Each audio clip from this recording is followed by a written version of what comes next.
சுவை catering master உங்கள் நண்பன் எஸ் ஏ அப்பாஸ்.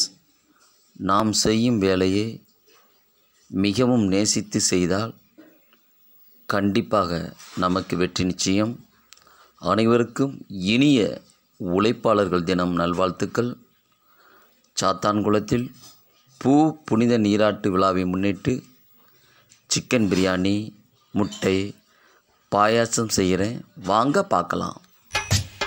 உழைப்பாளி இல்லாத நாடுதான் எங்கும் இல்லையா, அவன் உழைப்பாலே பிழைக்காத பேருதான் எங்கும் இல்லையா. சாமியோ சாமி அப்படி இருந்துட்டா காமி, கூலியோ கூலி எங்களை நம்பித்தா பூமி. பிறர் வாழ்வதே எங்க வேர்வையில் தான். உழைப்பாளி இல்லாத நாடுதான் எங்கும் இல்லையா, அவன் உழைப்பாலே பிழைக்காத பேருதான் எங்கும் இல்லையா. சம்பளம் வாங்கியது முழுசா வீட்டுல சேர்த்துடுங்க. மத்தியில் யார் பறிப்பா, பறிச்சா முட்டிய பேத்துடுங்க. அஞ்சாம தொழில செஞ்சா நம்ம யாராச்சும் அசப்பானா?